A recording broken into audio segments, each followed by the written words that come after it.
Hi guys, it's Dakota. Hope everyone had a great week. Happy day.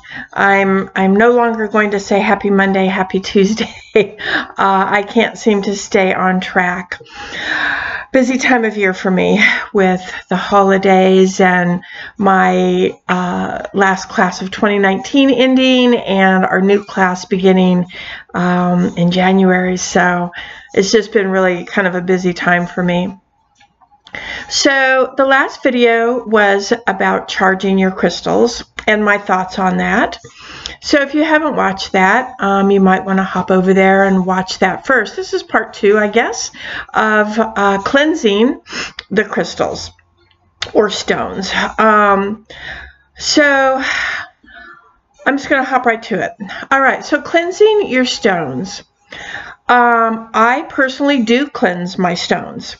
And I have several reasons for doing that. Some people don't. Some people don't think that they have to cleanse their stones, and I'm okay with that. If that's what works for you, then that's fantastic. For me, and some of my reasons are the fact that I own a metaphysical store and I see things that go on in the store with people and the crystals. Here's an example. So, and no offense to anyone out there that is sick, that has a cold or the flu or the cough or whatever, but you know, they come in and touch all the stones because that's what we do, right? I mean, we have to touch and feel the stones. And so just for cleanliness reasons, when I purchase a stone, or I take a stone home from the store, or I get one from a gem show or from one of my distributors, I always cleanse it. You know, we don't know, and I'm empath, and even though I'm protected and I don't really suffer from the mood swings that a lot of empaths have to deal with, I'm just very well protected, and I've done a lot of shadow work and know how to kind of deal with that. The thing is, I'm still able to feel the feelings and the energies. And so I just noticed that when people come in and if they're sick and they're coughing, and you know, we get colds and we get flus from our hands. And so people are touching all the stones, and their children come in, and kids are kids. Kids are kids. Kids are sick as well sometimes. Kids pick their nose and other things, and then they're touching the stones. So for me, you know, I don't know, from the person that mined the stone to the person that put it on the truck, that sent it to the distributor, the people that work in the distributing warehouses or whatever, they're unpacking them, they're touching them. I don't really know anything about their energies and if they were sick or they weren't sick or whatever, you know. So just like anything, you know, I wash my hands hundreds of times during the day, and I keep sanitizer with me all the time because money is dirty, and so I spritz my hands all the time. We keep hand sanitizer, whole 9 yards. So that is one of the reasons why I cleanse my stones. It's just for cleanliness reasons. I don't want any flu germs on my stones that I could possibly pick up. Well, so the other thing is, I do like to, I want to cut cords with the energies of anybody that did maybe handle my stone and for whatever reason was trying to had any kind of intentions going on in their head while they were handling the stone. So I'm going to pick up my stones because it's better than me doing all my little hand stuff. So because I see it every day throughout the day, people picking up stones and they're holding it and they're doing this. Sometimes they're holding it to their third eye, and I don't know them. I don't know them. I don't know what their energies are. I don't know what they're trying to do, if they're trying to do anything at all. So for me, and mostly for, like I said, I would say that 90% of when I cleanse my stones is just to get rid of any kind of germs that might be on the stone from people touching it in their hands and stuff. So how I do that is, and there are several ways to do this. Okay, the number one way, the easiest way, the simplest way, this is probably my last choice, but I'll mention it first because it is the easiest way, and it is a way that I still, if I need to cleanse this stone right now and I don't have my things with me, then this is what I'm going to do. And that is just run it under some tap water. And I'm actually washing my stone under the tap water. And now I am, you know, just sort of asking the universe to remove any energies that don't serve my highest good. I'm just infusing it with the powers of the water, the cleanliness of the water, all of those things. And really, when I'm washing it under the water, I'm just truly, my new stones that I just get, I'm really washing away any kind of germs or anything that might be, you know, a sneeze, anything that might be on the stone. Okay, so you've guessed by now I'm a little bit of a germ phobe. So that is the easiest way.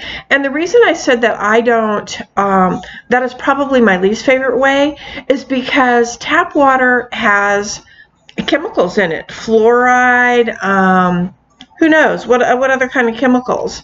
And I personally don't drink tap water. Not that I never would. If I was totally dehydrated and that's all there was, I would drink it.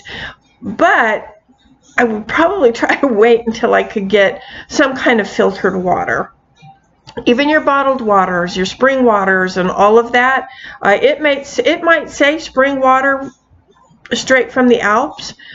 Well, it probably did come from the Alps, but it's not, I don't know, maybe it is purified. But I have a filter, and I filter my water, or I drink distilled water, which, yeah, it goes through a process, but no chemicals involved.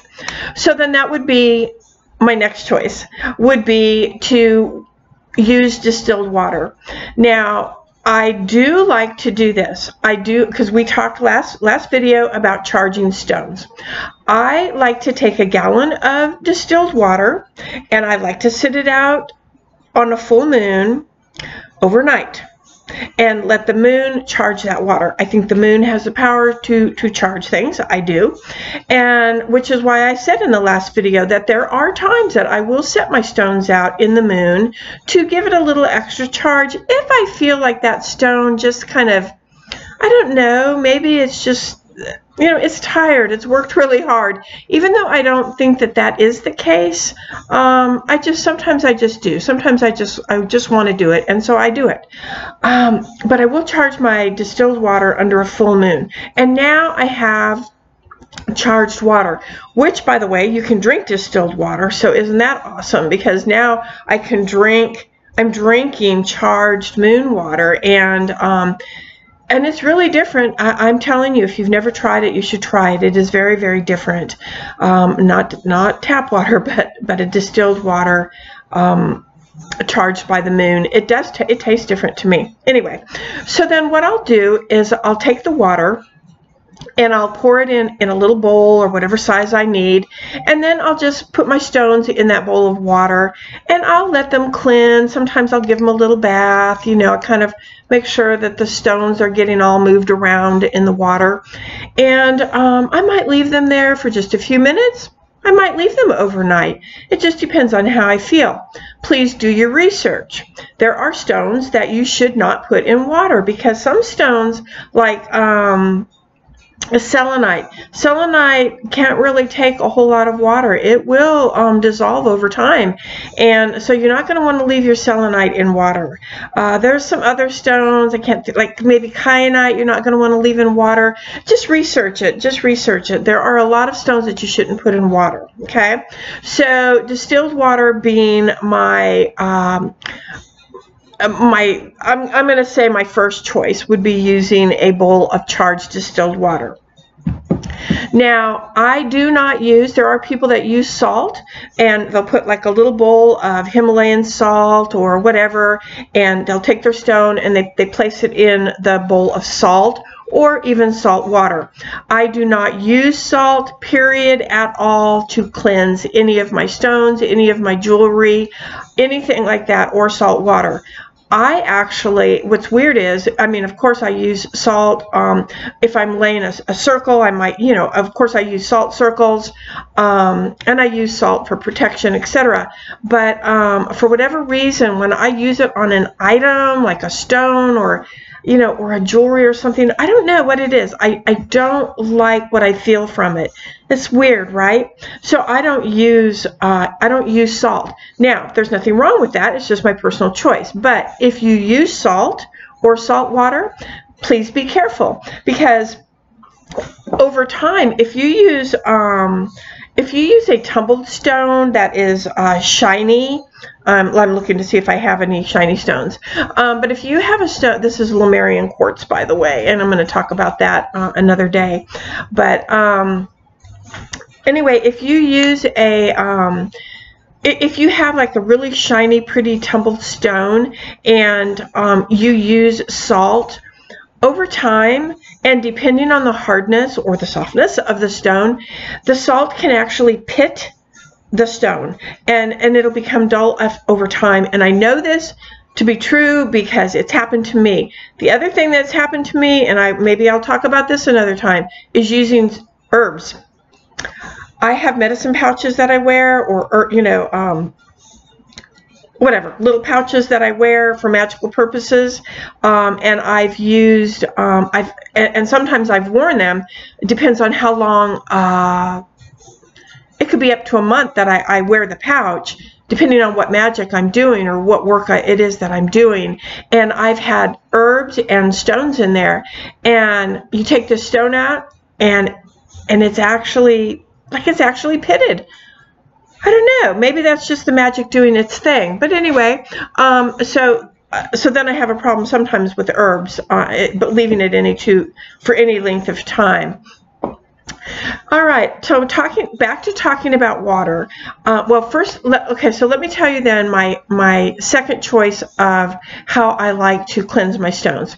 And the second choice is, and this is just for a general cleansing, right? Just I got a new stone and I'm going to cleanse it. I like to use, well, I personally don't like the smell of dried herbs, or burning herbs, so I don't really like to use sage. I do like sweetgrass, and my favorite is Palo Santo that I will use. But I also use incense. So I like to use a natural incense. I don't like to. So one of the incenses that I know we sell it in the store because it's a huge, it's a very popular incense, and that's Him. Everybody's heard of Him incense. It comes in all different scents. I personally don't like Him. It smells like fake. I mean, the scents are fake smells to me, and some of them are so sweet that it's almost sickly. I don't like them. However, I do like the sage, and I do like the mugwort. I like the mugwort a lot. And so I use the mugwort or the sage incense, and I light it. What I do is I take my stones. I have a colander, like a spaghetti strainer, and I put my stones, my tumbles, whatever in the strainer that need to be cleansed, and that way you can take your sage or your incense, whatever you're using, and I can go under the colander, and the smoke then rises up and gets those stones below and in between all the nooks and crannies, as well as fanning down the smoke onto the top of the stones. And then I'll take the stones and gently sort of, you know, tumble them over and over. And again, I'll run the sage or the smoke, whatever, underneath it, as well as fanning it on top. And I'll do that about maybe 3 times or until I feel like all the stones have been cleansed. So I really, really like that way as well, because I use that when I'm cleansing my sacred space, when I'm cleansing my magic room, when I'm cleansing our ritual circle. We use sage, or we use the mugwort incense, or the Palo Santo, any of those. Okay, now, so those are kind of the ways that I like to cleanse the stones. Here's some other ways that you can cleanse stones. Everything is vibration. If you follow Hermetics, you will know that that is one of the things, and I'm huge into Hermetics, and so vibration. So you can take your stone and you can sit, if you have a singing bowl, you can sit it next to a singing bowl and play your singing bowl. Put the stone in the singing bowl and play your singing bowl, and the vibration charges, well, charges and cleanses the stone, because the vibration breaks up, just breaks up the energy, and then that negative energy, anything that is tied to or connected to that stone or that item, releases. The other thing that I have used on occasion, not too often, but I do use this for cleansing personal body and space. And I also use this in ritual. Some of you will know, but I also use a bell, and I just got this bell like the other day. Oh my gosh, it is my favorite. Let me see if it'll sound to you.